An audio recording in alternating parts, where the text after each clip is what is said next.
Settle in, the wacky Gun Talk After Show crew is gathered, and there's no telling what they'll say. All right, after show time here. We got Jim Kinsey over there. Hello, Jim. And that's where we're going to keep him. Oh, I like that. And that voice is not Michelle. This is Tom Hennig has joined us today. Hey, Tom. Hello. So, I tell you what, before we do anything else, we have had Keith on hold for way too long. See if we can pull Keith in here from Albuquerque, New Mexico. Hey, Keith, how you doing, man? I'm doing great. Good. Okay. So, talk to me. I see here you have a PhD in mechanical engineering, which means we cannot speak the same language. Also means I have no social skills whatsoever. Okay, all right. I got an engineering joke for you. All right. Okay. How do you know you're talking to the extrovert engineer? He's the guy who looks at your shoes when he's talking. You got me. That's me. You know you're going to use that, don't you? Oh, yeah, that's completely stolen. Oh, yeah. All right, so what happened here? What have you been doing? Okay, I'm going to do a scientific experiment. I love it. I have a Ruger precision rifle, 243. Okay. And a magnetospeed chronometer off the end of it, and the point of impact went up. Okay, let me explain. This is a chronograph that actually attaches to the rifle through a magnet, so you're now hanging something off of the muzzle of the rifle. How am I doing so far? That's right. Okay, and I so would expect the rifle barrel to bend and the point of impact to move down. Okay. And that's not what happened. No. How consistent was it? How was the group? The group was about the same size. Okay. All right. Are you north of the equator? That's right. Which way is the Coriolis spin drift, or which way does water go down the toilet? Yeah, that's right. Be careful. I can actually calculate that. Oh, my gosh. And we won't have any idea if it's right or wrong, so you can just say anything. It's okay. Nod our heads, Anyway, the fact that it moved in the wrong direction tells me it's a dynamics problem and not a statics problem. I can explain. Uh-huh. When you shoot a rifle, the barrel whips like a limp piece of spaghetti out there. I know. And it is flipping. And so it's one of the things we do, we tune these things by putting weights on them and screwing them back and forth. All you did was change the harmonics so that it was whipping a little bit differently, and it was actually pointing up when the bullet exit as opposed to where it was before. I mean, because there's not enough weight out there like to physically bend a barrel down. I mean, I know you know all this stuff. It's just I'm trying to explain it for people who go, and it's why we always try to match the load to the gun, where all we're really trying to do is find something that works with the harmonics of this barrel vibration. People call it vibration. I like the image of thinking of it as like this wet noodle whipping, and what you want is for that bullet to come out at the same time so the barrel's at the same place each time, and it's kind of a that's as far as my engineering goes. I have the wet noodle engineering degree, so there you go. Yeah, the barrel is high in whippicity. Oh, my gosh. Now we're going scientific, by golly. Oh, yeah. So, now, being a nerd and being semi-retired and having time on my hands, I'm going to study this problem. I'm going to put an accelerometer out there, and I'm going to measure the barrel motion during the shot and see what it's doing. And then I'm going to change things to see what I can do to change how the barrel acts or how the bullet acts. Because we got both a rigid body rotation. The whole gun moves, and then the barrel moves relative to the gun. So I'm going to study both of those and see what happens. Keith? And what I can, and see what I can do to change what happens, see what control I have. Keith, you don't have a lot of friends, do you? No. I have no social skills. But Keith, if you had a friend that had one or you had one, what would be really cool is get a hold of a high-speed video camera and do a side shot of the barrel so you can see that wobble. I can't afford that, but I can afford an accelerometer and maybe some displacement transducers. Well, wait a minute. Now, and I've already got an oscilloscope. The iPhone has accelerometer built in. Could you tape an iPhone onto the barrel? No, it doesn't have enough. It's not fine-grained enough. It doesn't have enough response. It's not high enough frequency. Right, exactly. Everything's over in a millisecond or two. Well, sounds like my honeymoon. This sounds like a personal problem. There we go. Oh, my gosh. Well, okay, so after you've done all of that, what are you going to do with the information?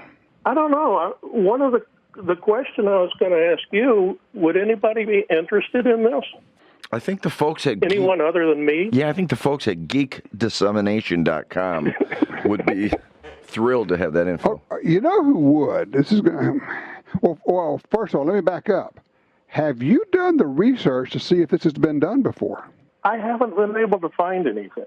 Okay, because it's a kind of thing that maybe bench rest shooters would tinker with. I'm thinking bench rest shooters and precision rifle shooters, right, and long-range shooters would be interested in.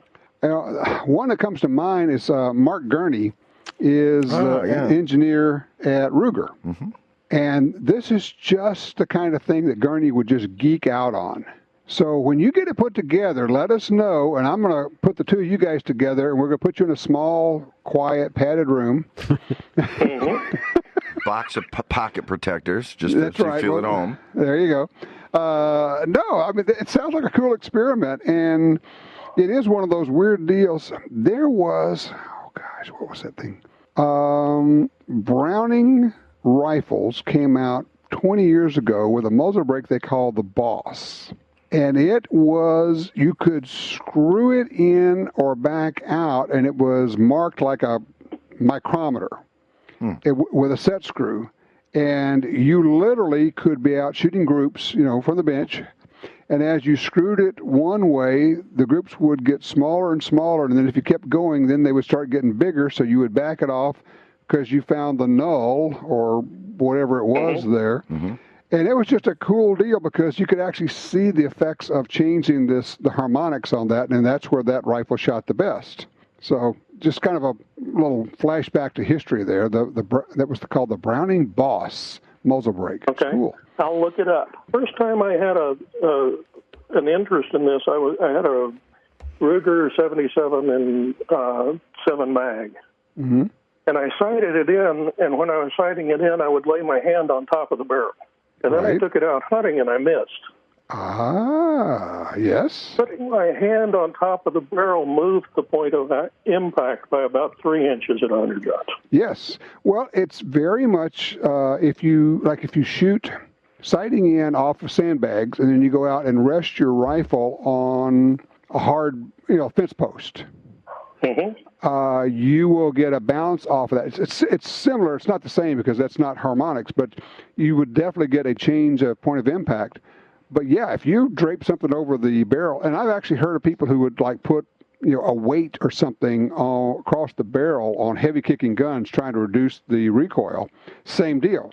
You could get a significant change in the point of impact from that. Uh-huh. Well, that is very interesting. I think this is a worthwhile endeavor. And I know you'll document it as you go through. And when you finish it, I'm serious, though. Let us know. I mean, I may not understand the engineering stuff, but I love the geekiness of the whole thing. And, that appeals to me. So I'm not a geek. I'm a nerd. Oh, gosh. Geeks are weird. I got nothing. I just bought a new gun that you might like. Yeah? It's a SIG 365 XL with a Romeo Zero on. Woohoo! I'm sorry. I thought we had a caller on. Did we not have anybody on here? You dog, you! I just checked on that like 2 or 3 days ago. I said, "Oh, where's my gun? I don't have it yet." So what I need now is because I just ordered the same thing you just talked about, the P365 XL with the Romeo. Was it Romeo Zero? Yeah, it's a Romeo Zero. So talk to me about it. What do you think? I like it. I have a little trouble figuring out where to put my left thumb, and I don't like the adjustment on the Romeo Zero because there's no tactile feedback on the button. Mm-hmm. but it's a nice little gun. It fits my hand real good. All right, so and tell I me really what... like that instant on red dot. You pick it up, it turns on. Hey, accelerometer. Yeah. That's what it is. And I've also got a Mantis X that I've got on another gun. Now, if I could figure out how to get the output out of that, that would help do that too. All right, I'm going to go back and find out, what do you mean you don't know where to put your left thumb on the P365? Okay. When I grip the thing, if I put my left thumb up there in the normal position up near the slide, the rail tries to tear my thumbnail off. Is that a problem? You got two thumbs. What are you worried about? That's true. Bring I've got a Band-Aids. spare, and what do I do with them anyway? I mean, I've got no social life. Bring Band-Aids. Okay, I'm going to try something here. It helps control recoil. It's the weirdest thing. But when they showed it to me, I went, it's one of those head slapper deals. If you can imagine where you take your pistol grip, you shoot right-handed, I take it. Yeah. Okay. Instead of having your thumbs pointing kind of up, what you want is to have your thumbs pointing at the target. Okay. All right. So when you put your hands together, I know it's hard to do when you got the phone, but you put your hands together in one inside the other, and your thumbs are kind of pointing upwards. But then rotate your hands down so that your thumbs are pointing at the target. I'm doing it right now. And what happens, you'll feel strain along the tops of your forearms when you rotate your thumbs down. And what that does... that. Okay, and here's what happens. When the gun goes off, if your thumbs are pointing up, the muzzle rises a lot. When your thumbs are pointing down, you've got that rigidness and that strain in your forearms. The muzzle rise is reduced significantly. And at this point, you can shoot rapid fire, and the front sight, or in this case, the dot, just dances on the target. It doesn't come off. It's the coolest thing. And when people tell you that, you think, yeah, well, it can't be that big of a deal. And you try it, and you just go, oh, my gosh, that is huge, what a difference it makes. Okay. And another bonus for you there is it'll also shorten your inseam and raise your pant height a little bit, so your socks show better. So you get over the white socks. I see where you're going here. Yep, white socks. We're there. We're still on that same theme, aren't we? Floodwater. No, I moved to black socks sometime in the 80s, I think. With sandals, right? No, actually, I wear tennis shoes. Now we're just giving you a hard time. What a sport. You're a good sport, You Keith. just pick on me because I'm weird. You're one of us. Yeah, that's right. We're going to talk about like minds. Well, look, we appreciate it. Our half-wits, I'm not sure. Maybe that. Keith, thank you so much. This has been fun. And let us know how the project goes, which you would, please. I certainly will. All right, you take care. That was fun. You too. All right. That's a lot of fun. This is a guy with a passion and a curious mind. And a sense of humor, because a lot of us nerds are touchy about that, but not him. It was fun, and it gave me a chance. Look, I only have one engineer joke, and you just don't get to trot it out very often, and engineers tend to like that. I've got one. Oh, go for it. The pessimist sees a glass that's half empty, and the optimist sees a glass that's half full. The engineer sees a glass that's twice as big as it needs to be. Oh, that's perfect. All right, quick break here. We'll come back. We're going to talk about people making a run on guns and ammo to shoot a virus. This is hard to understand.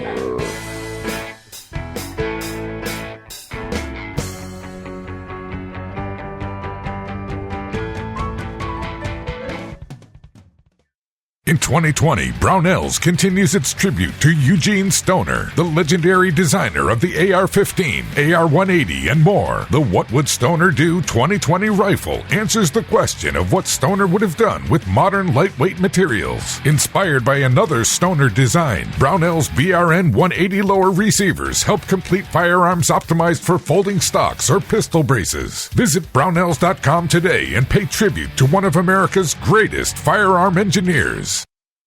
When the U.S. military's elite units and law enforcement agencies across the globe demanded innovation and reliability, they didn't settle. They chose Sig Sauer. When world champion professional shooters demanded precision accuracy, they didn't settle. They chose Sig Sauer. So it's no surprise more and more civilian gun owners are refusing to settle for anything less. They're choosing Sig Sauer firearms, ammunition, electro-optics, suppressors, air guns, and training. Sig Sauer. Never settle.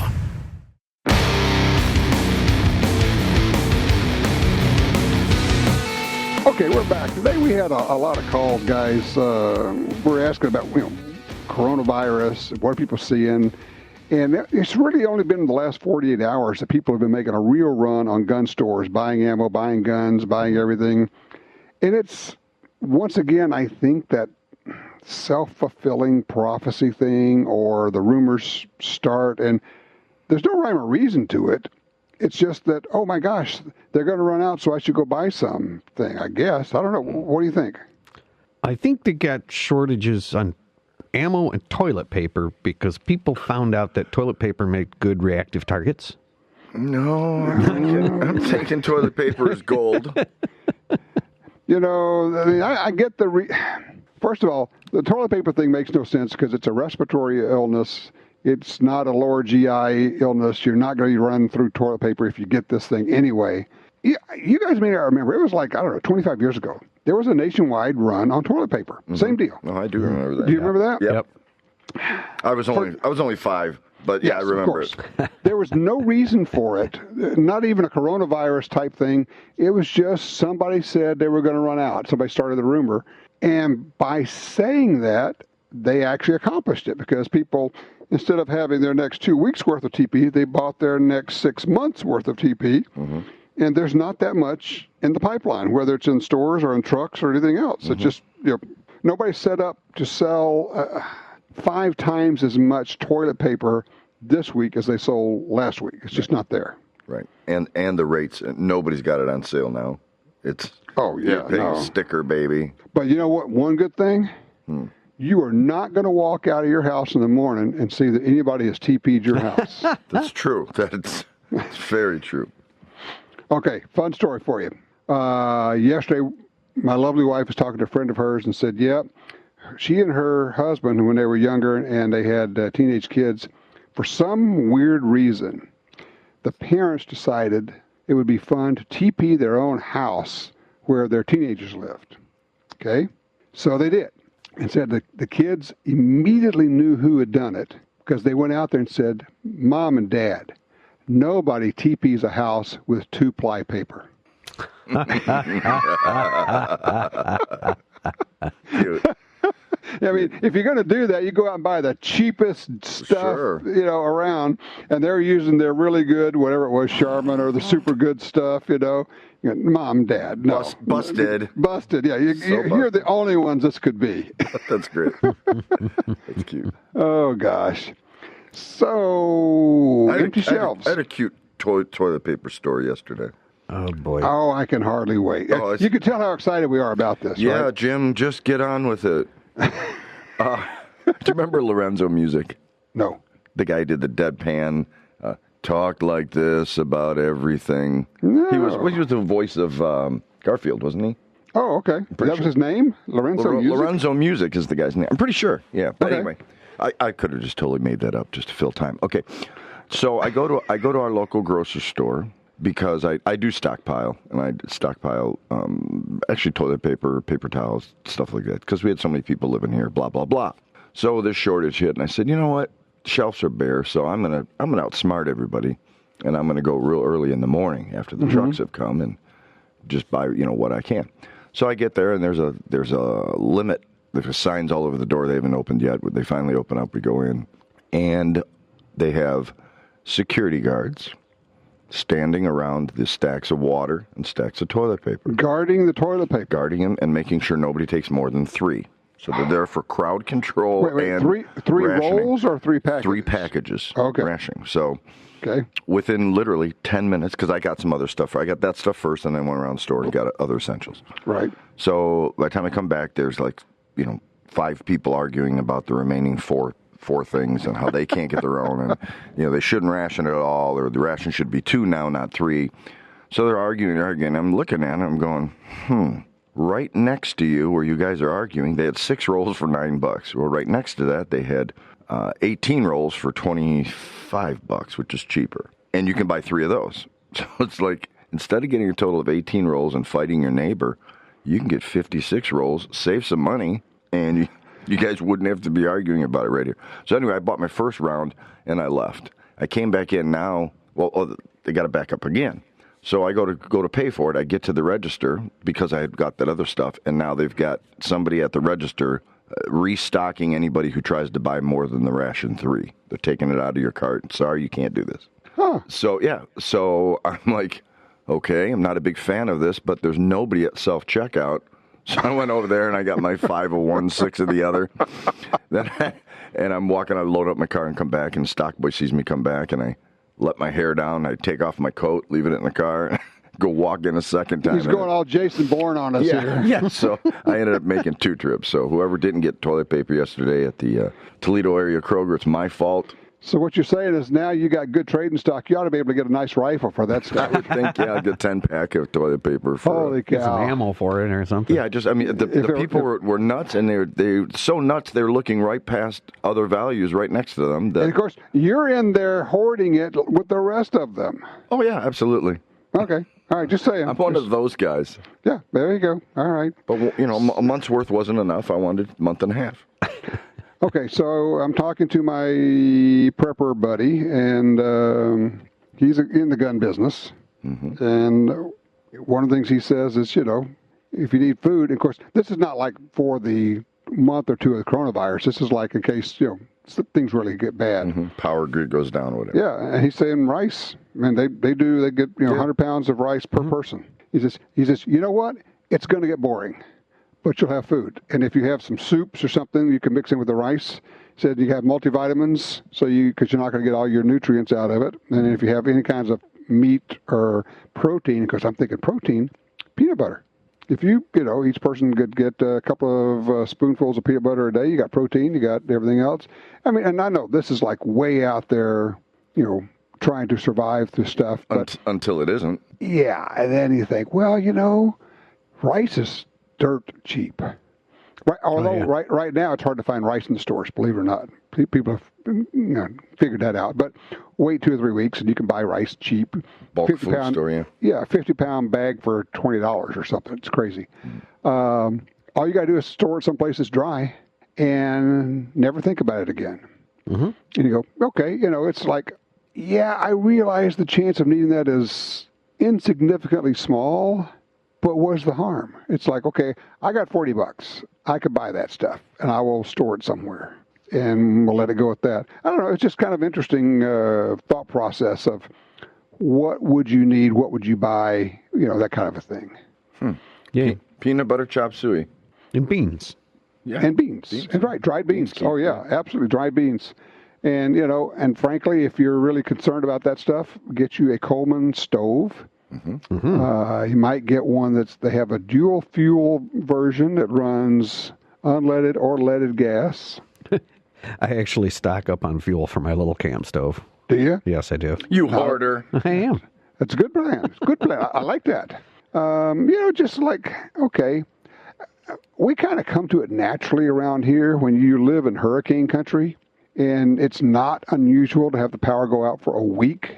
I mean, you think, okay, that's a long time to be without electricity. So Tom Jones sang about that, didn't he? It's not unusual to go without power for a week. Da-da-da-da-da-da. Tom, you're closer than I am. Well, thank you. Okay. Doing your duty. It's for your own good, Jim. Yep. No, actually, it's really for our good. And enjoyment. Sheer enjoyment. So people are buying 22 ammo. You know what it is? They're just running there and buying anything. I don't think there's a lot of logic going on here. Yeah. I don't know. It's just one of those, it'll pass. I'm not going to worry about it. This is just a thing. Did have a lot of fun shooting machine guns yesterday. Oh, nice. Can I remind you how much you suck? Well, one of them is a kind of demo gun, prototype, experimental kind of a thing. So we're working on something. And what was interesting was with a certain batch of ammo, it would not run unsuppressed. Put a suppressor on it, it would run like a scalded dog. Spring or gas or gas or pin. Yep. And so a piston, well, that was a 223. You put 5.56 in it, and it ran fine either way. So it was just one of those. And then talking to the manufacturer, he says we're going to open up that gas port a little bit, and that'll run there. I mean, we're kind of working on the development of this thing with somebody, but it was just an interesting thing of it wouldn't run unsuppressed with 223, but you put the suppressor on it, you increase the back pressure on it, and now it runs fine. These are post 1986. Yeah, this is brand new. Okay. I think it's great that the GT25 is going to be a full auto with 1986 serial numbers. It's going to be a full auto 25 ACP because that's what everybody needs. Right. But yeah, I did with the suppressor on. It was interesting. Did roughly 25 rounds in the mag, full mag dump, and keeping all of them on target, like 12-inch circle, easy. Wow. Just done. Went, okay, cool. When you shoot a machine gun, this is interesting. Well, one of the guys with us is a high-power shooter, old, style, kind of blades your body, shooting at long range, accuracy guy. Mm-hmm. And he took that stance, and he couldn't keep the gun on target, full auto. And I went over and said, look, I don't know a lot about this, but I hang around people who know stuff. If you are sideways like that, what happens is it's like if somebody shoves you on one shoulder, you spin to the left or the right, depending on what shoulder it is. Mm-hmm. If you square up and get firm and go straight onto the target, no blading at all, mm-hmm. you will find that that's not going to happen. But the guys who are really into this, a lot of the tech guys or the tactical mm-hmm. guys, they will actually put the butt of the rifle right on their sternum. Right. Greg and Dustin showed us that. Yeah. Yep. Greg and Dustin was showing us that because they're serious tactical. Yeah. I'm showing Tom this. We both have our hand in our chest. The reason is the further out you go, the more leverage it has to move your body. And if that recoil is coming straight in on you, and you're shooting a machine gun, you don't want it to be going left or right. You want to stay right on there as it keeps shoving on you. And they put it right in the center of their chest, and then you could just roll your head one way or the other to get your eye lined up mm-hmm. on the optic and shoot it that way. And then they go with they shorten up the stock because they're almost always wearing body armor of some sort. Mm-hmm. It's just like, I like hanging around with guys like that because, anybody that spends 4 to 6 hours a day at the range shooting, they're figuring out stuff. Yeah.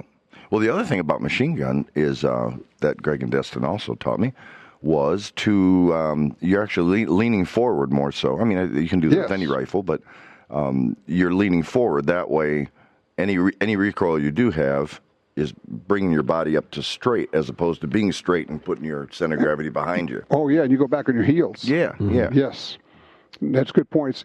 And people say, well, 223 doesn't kick. It doesn't, except that when you run 25 or 30 rounds through it, all of a sudden it just keeps pushing and you just keep leaning further back, and all of a sudden you're having to take a step backwards. Gee, why is my muzzle climbing? Well, and it's, why am I sending bullets over the top of the berm, which is not safe? Right. And, correct. It's one of those. So, but usually, now the reality is when you're shooting full auto, select fire, you're doing bursts. Mm-hmm. Yeah, but everybody who shot full auto has to empty a mag at least once. You have to do it. It's a law. It's like, my buddy said, all right, you can come out and shoot these, but you got to bring your own ammo. I said, yeah, I know. It's okay. Yeah. That's why we have cheap practice 223 ammo, all of us. Yeah, I don't need to make a house payment this month. I'm going to go shoot some full auto. Sure. No, I think I went through 4 mags, so it wasn't too bad. Oh, really? Yeah. Well, we were shooting a lot of different guns, trying different things. That Ruger #1, I shot it full auto the whole time, because it holds 1. Yeah, full auto. So every time I pulled the trigger, it just shot all the ammo that was in the gun. Well, it's full auto, but you got to manually use the bolt. That's right. That's the only drawback. Yeah. So he's shaking his head, looking at us like we're both idiots. He would be correct. He would.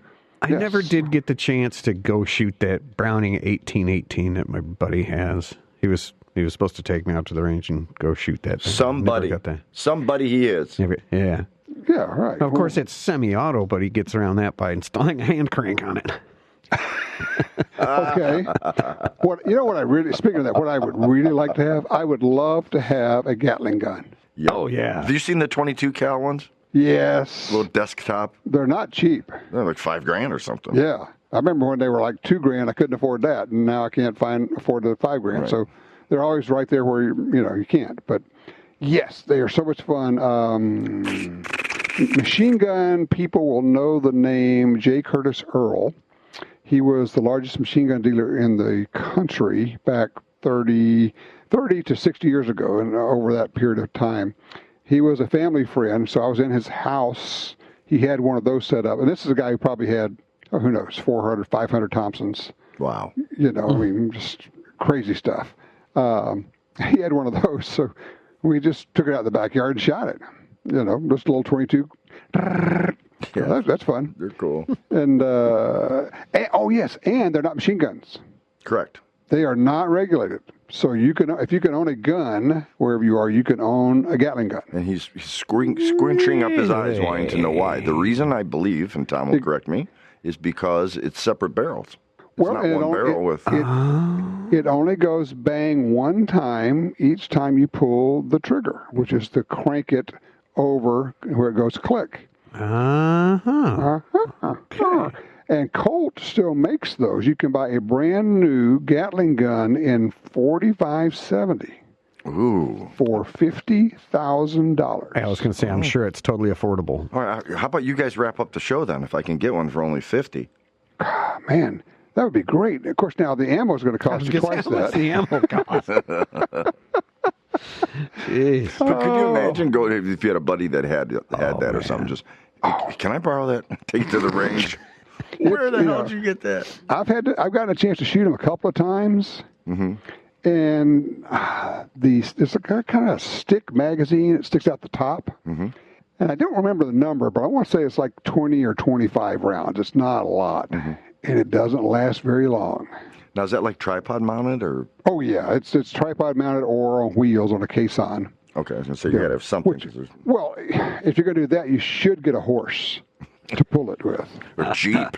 Imagine putting that on a roll bar of a Jeep. Gosh. Yeah. Or you could have that thing tripod mounted in the back of a pickup truck. Hog hunting with one. There you go. Ooh, I hadn't thought of that. Hog. 4570 is great for hog, right? Because a lot of times you got these big groups, big flocks of hogs. Just spray the whole area. Yeah, that sounds reasonable. Yeah, let's just hose down the area with 405 grain bullets. You're such a sportsman. You're going to throw the axis. This is extermination. This is not sport when it comes to hogs. You threw so much lead out there, you threw the axis of the earth off. But yeah, I've looked at those and thought, I could probably get by without a car for a while.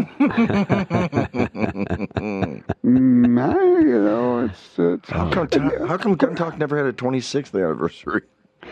Tom had to buy this $50,000. And you can't imagine how big they are. I mean, it's like, okay, you'd have to have one of those houses with the huge showroom, living room thing. Mm-hmm.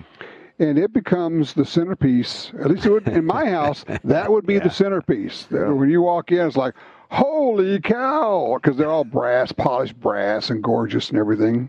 Yeah. That would be just awesome. And then when Christmas comes, you decorate it with some little boughs and icicles and stuff, candy canes hanging from it. I'm thinking that is absolutely a lottery ticket item right there. Yeah. That's got to go on the list. Everybody's got their mental list of what you do if you win the lottery. Right. For me, I think that's got to be one of them. $50,000, and you'd have to have a house big enough to wrap around it. But that's small things, right? Sure. Because I'm just thinking that's not going to go well in the double wide. I like my double wide. Don't get me wrong. So there's that. Okay, well, so we have dealt with scientifical and engineers, and that's going to be fun. I mean, I understand what's going on there, but being a typical, not a geek, nerd, right? Nerd. Okay. Self-deprecating nerd, which are the best kind. Yes, yeah, Keith was good. That was fun. We'll take on that, and we'll see if we get a report from him. I bet we do. Yeah, I bet so, too. It'll be fun.